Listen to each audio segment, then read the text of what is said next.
The following story has been brought to you by StoriesToInspire.org. There was a Yid, I believed he lived in Chadera.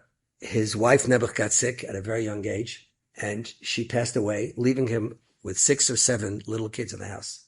The guy was a very busy guy at work. He just made ends meet, no more than that. And suddenly his wife is gone, and in terms of cleaning the house and laundry and all the different things and doing his job, his life was mamish a mess. And people saw him literally starting to fall apart in front of their eyes. And everyone said, what are you going to do? Some volunteers came to us to help, but the guy was a shever kli. He was totally broken. Okay. He would daven with minyan though every day. One day he comes to the local minyan there in Chadera, and he sees that there's a very chashuv Rav who came to the minyan. He's making an appeal. Everybody knew this Rav. He lived locally, and he had a fantastic maisid. The maisid was basically from cradle to grave. He had a preschool, and he had elementary school. He had for boys, he had for girls, he had a mesifta, had a beis medrash, had a koil going. He had a gemach for clothing going. He had a soup kitchen for elderly people who couldn't have. The man had, from soup to nuts, he had this maisid that everybody knew was one of the most important maisids in the entire city. Incredible. I do know some people who do something like this in Tveria. I met them personally, and I toured what they do. Unbelievable. The chesed that goes on by Yidden is haflo v'fela mamish. So the guy sees him in the shul. He says, I wish I had 2 nickels to rub together that I could donate to his maisid, but I can't. So he's standing there in the back, but listening to the very charming words of the Rav. And at the end of the whole thing, to his horror, the Rav comes over to him and he says, can I ask you for a favor? He says, Rabbi, I don't have money to give you. I'm sorry.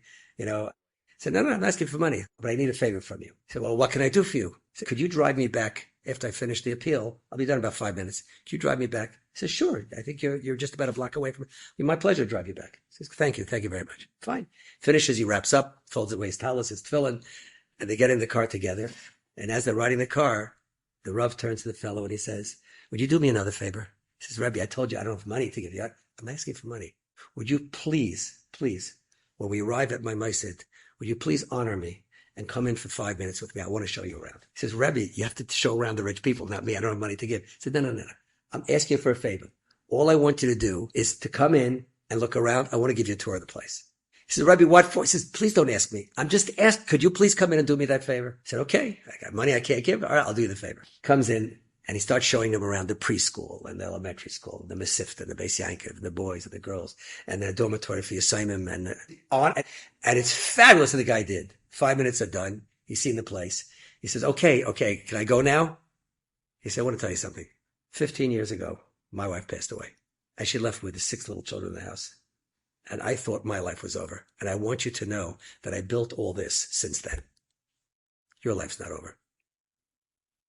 That's techacha. If you do it effectively, it's unbelievable.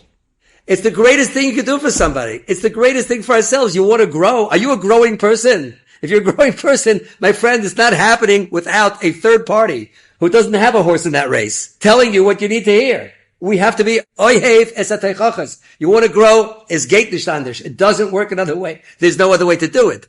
Because the things that you see, you're right, you can improve it. What are the things you don't see? The things you don't see, you ain't never going to see. So you have to have someone to help you out. And when it comes to giving musar, if it's done right, it's unbelievable what you could do. You could lift, not only won't you insult people, you can lift people, you can inspire people. You do the right thing, but you have to do it the right way. Enjoyed this story?